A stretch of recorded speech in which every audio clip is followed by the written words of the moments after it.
let me thank Dr. Guillaume for giving me this wonderful opportunity. That's a very nice CME. I'm happy that I could participate in this. Also with Professor Muralidharan, and I thank the organizers. Now when you come to a PUO, it's actually looks like a challenge. Then later you will find it becomes a headache. You are not able to solve the problem. That will be followed by you get frightened, you don't have a diagnosis, and the patient we are afraid that the patient may go for a ARDS, shock, or CNS complications. This is the true for every physician who is managing the fever of unknown origin or any fever, for example. Now this is the PUO, just like blind men looking at an elephant, trying to describe in their own way. That is what exactly it is. Now this is an elderly woman from Mundakayam, 2-month fever, blood, urine cultures, everything negative. Antibiotics, bone marrow, liver biopsy. All workup negative, all biopsies negative. And the house surgeon was told to examine every day from head to foot. Daily physical examination, no clues for one more month. Daily physicals by HS and PGs. Head to foot examination. We are asked to examine the back, gluteus, axilla, or any area, all blind areas. No clues. The house surgeon was smart. She came running. Sir, pain is in the gluteal region. Mild tenderness aggravated. Subsequently, in 4 days, it became obvious. It was gluteal abscess. So the patient was admitted in Mundakayam hospital for some fever, had shots of paracetamol. The probably original fever subsided, followed by development of fever due to gluteal abscess. So we should be on the lookout as physicians. Everyday physical examination from head to foot, not only head to foot, back also, side also, neck, oral cavity, PR, everything should be done. So that instruction was given to the PG student and house surgeon.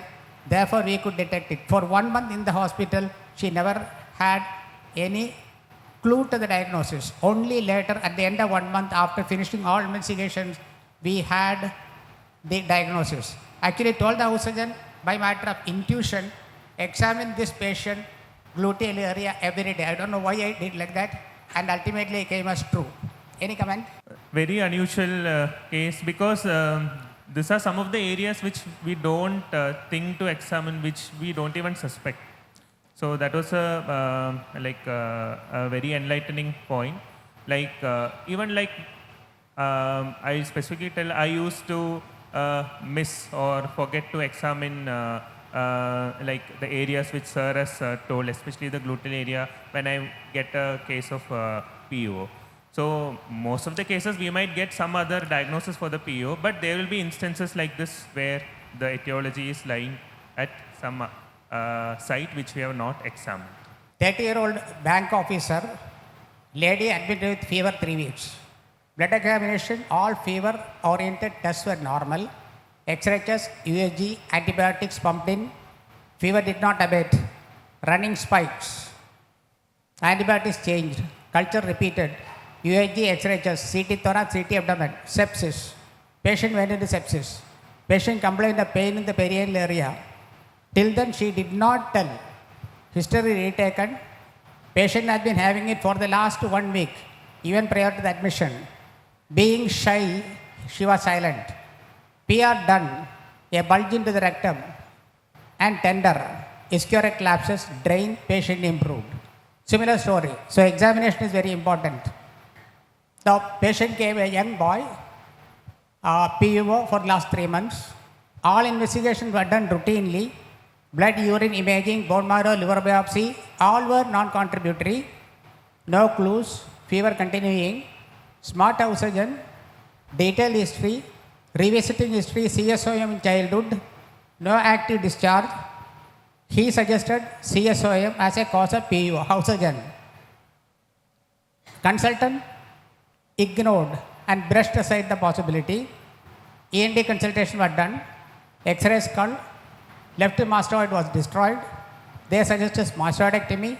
Mastoidectomy done. Fever melted. Training oxygen was correct. Cannot ignore suggestions from even junior colleague. So that is very true. We have to take suggestions from all. But I really wonder if currently any house surgeon takes a history from a patient or does examination. Most of them are behind getting post-graduation only. I feel so because my house surgeons are like that. But of course, at that time, they would have been good interns. Definitely, we have to take points from everyone. A Gujarati lady, 34-year-old female, admitted with history of fever requiring admission 6 months. 8 admissions in the past, 5 at Gujarat, 3 in Kerala. Each time diagnosis varied depending upon the physician and his taste. Maybe UTI, enteric fever, viral fever, and so on. Each episode lasting for 4 weeks to 3 weeks. Treated variously with gentamicin, ciprofloxacin, ceftriaxone, depending upon the diagnosis. Past records, label of viral positivity, urine puzzle, so enteric fever and all that. On examination, patient conscious, cooperative, vital, normal, febrile, not toxic, no lymphadenopathy, no bone tenderness, chest clear, everything is normal. ESR was 40, peripheral sphere normal, multiple times done, culture negative, urine NAD, X-ray chest normal, all things normal. Started on ceftriaxone, recurrence of fever, repeat investigation non-contributory, seen by another physician with treatment and with some treatment subsided. 3 weeks febrile, another spike seen at another hospital by physician, impression viral fever, sent home with some medication, again recurrence of fever. 4 days later, so that this patient was seen by a reputed physician in my absence, he never misses any diagnosis. 4 days later, he was brought to the casualty with headache and vomiting. I was on duty. I have been seeing her for last 1.5 months. Total duration about 8 months. And very good physician, other than me, he is a very famous physician he has seen. Absolutely no finding. I could have missed, but he will not miss. On examination, drowsy, irritable, bilateral 6-nerve palsy, neck stiffness, papilledema, chest abdomen NAD, UAG normal, chest rate normal, ESR 50, CT contrast brain meningeal enhancement, LP CS of lymphocytosis, protein elevated, sugar moderate reduction, ATT steroid. Patient started improving after 5 days discharge, after 14 days. ATT completed, follow-up, no admission for 5 years. So this is a common scenario because TB meningitis, not all patients present with neurological symptoms initially.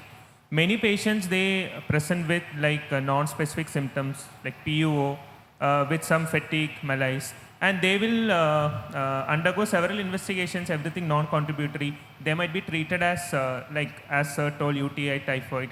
And we see many patients who come and tell everything began with a typhoid. That doctor told that I am having typhoid just because of this fever and a positive viral test.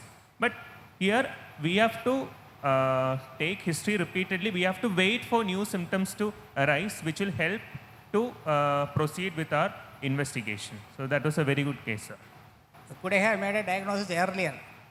Another senior physician, very good physician has seen. He never made a diagnosis. So it's a learning for us. It happens like this. Yes, yes, sir. And periodic fever has been mentioned as a cause of tuberculosis. Coming and going, coming and going. It's a typical case. Now, Mother Nature takes her own time to unravel her mysteries. Now, this is a very typical example of another short fever. Fever 3 days, Government College, came on a Saturday. Febrile, no lymph node, no splenomegaly, no bone tenderness, no pallor. Chest clear, vital normal, blood urine normal, X-ray chest normal, LFT normal, UAG planned. Because I am working in a government college, UAG, you have to fix a date. You may get it after 2-3 days or after 1 week. And it was a Saturday. Saturday is almost a holiday, Sunday is a full holiday. No laboratory. Culture sent, report awaited. Peripheral smear sent. Patient worried and anxious. I told him, called him to my room and said, don't worry about it. Malaria ആയിരിക്കാവോ? ആയിരിക്കില്ല എന്ന് ഞാൻ പറഞ്ഞു. I told him this is unlikely to be malaria. I remember in Ward 6, called him and said, it is unlikely to be malaria. I didn't want to say it could be malaria. He was frightened. His patient was anxious. Called to the room and reassured. Started on symptomatic measures. Went to Mangalore 2 weeks back. That issue was there. So I was thinking of tuberculosis, of malaria, but we have no facility for doing it immediately. Sent to laboratory. PG calls. Patient had a cardiorespiratory arrest. At about 4 o'clock, Babiraj called me saying that the patient is dead. On ventilator, inverted comma, resuscitation on, frantic call from a private lab. On Monday, falciparum positive. We got the report 2 days after the death. The inference is we should not be going on this bullock cart pace. It should be supersonic pace. That is the inference. Comment on that. Yes, sir, that is very true. And malaria, sometimes it is very difficult to get it in the smear. So I often feel like there are some situations where we'll have to start an anti-malarial empirically based on like their travel history or history of residence in an endemic area and with characteristic symptoms. Clinical sense should have gained. So I should have had the clinical sense and I should have given anti-malarial. So this is what, because we have got restrictions and now the situation is better, we get the report immediately. So the patient should immediately ask and the physician should ask the laboratory to give the report immediately. That did not happen. 25-year-old bank officer, fever 3 weeks, X-ray check normal, UAG is splenomegaly, all cultures negative, treated with the usual ciprofloxacin, afebrile, readmitted again with fever, readmission, non-contributory.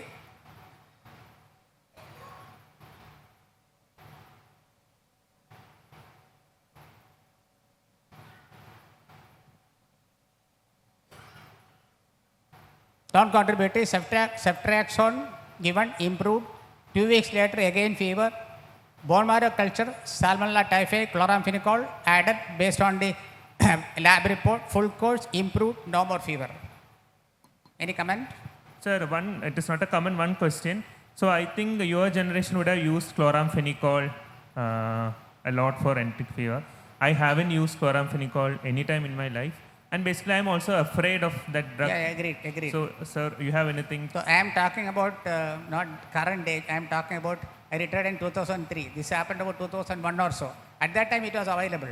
Because patient had been given by another physician and ciprofloxacin was given, there is no response. So, bone marrow showed again, after ciprofloxacin, she did not respond. Therefore, the patient was handed over to me. I became the HOD at that time, previous HOD handed over to me. So the only way to do is not to try again ciprofloxacin. I took the risk. Actually, it is a risk only. But it happened, the patient improved. Sir, have you seen any case of cytopenias, idiosyncratic? No, I have not used much. In this case, I used specifically because it was not responding to ciprofloxacin. And patient was toxic also. Otherwise, I will never dare to use it now. So now, one point like, so the Salmonella typhi has been showing resistance to multiple drugs, which began with chloramphenicol going into fluoroquinolones. Then we have MDR, now XDR. But now there is a change in that trend. Like we have not been using this chloramphenicol, cotrimoxol for a long time. Now we see that the Salmonella typhi isolates now, they are showing susceptibility to these drugs like chloramphenicol, cotrimoxol, etc. So might be like in future we may face with a scenario where we'll have to use these drugs and the organism when it shows resistance to the other drugs.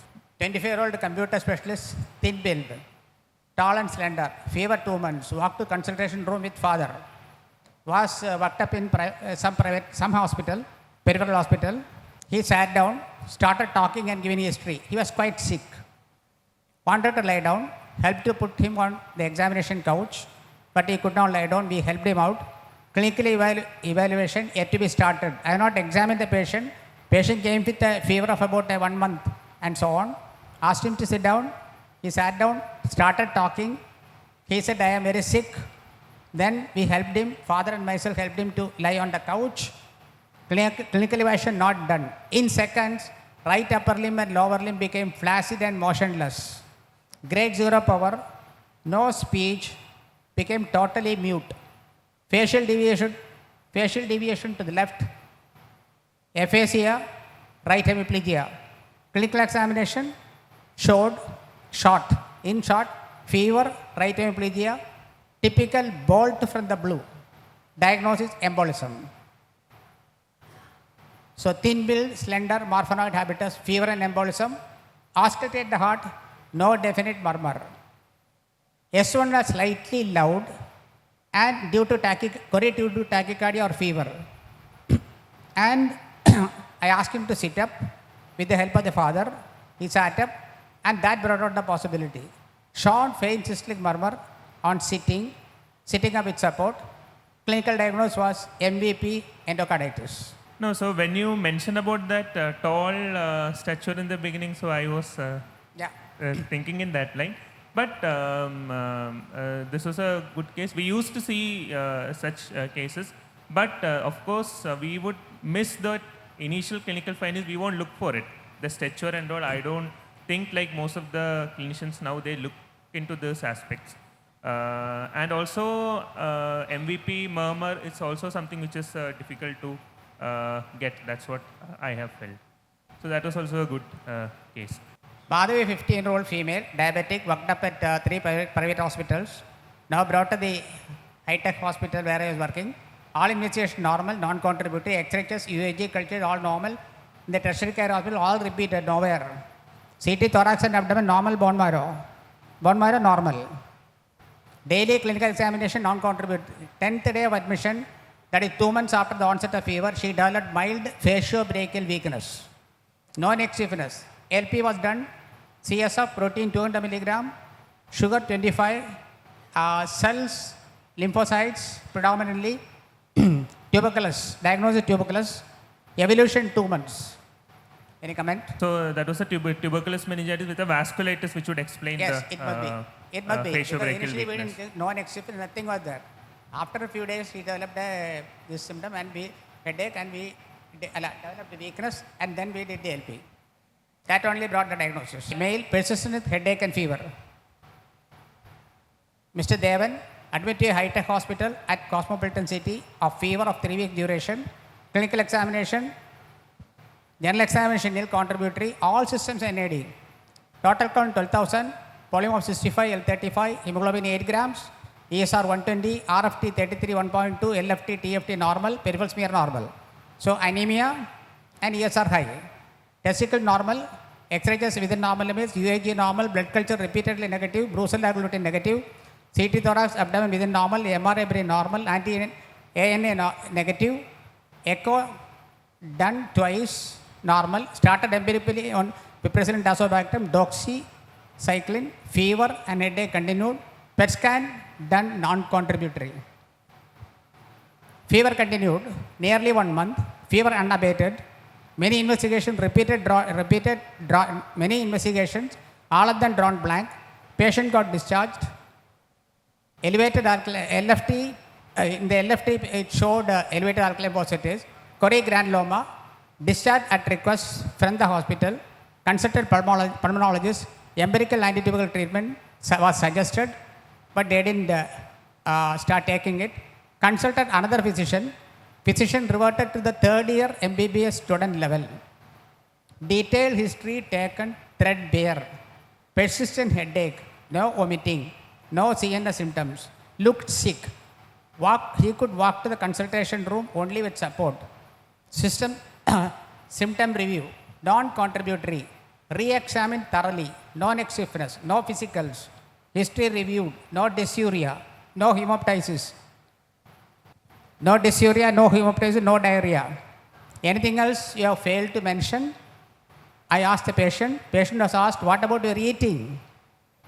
Patient mentioned a funny symptom. Patient gets pain in tongue and jaw while eating. Now the diagnosis is written on the face. Re-examine, no scalp tenderness, fundus was normal.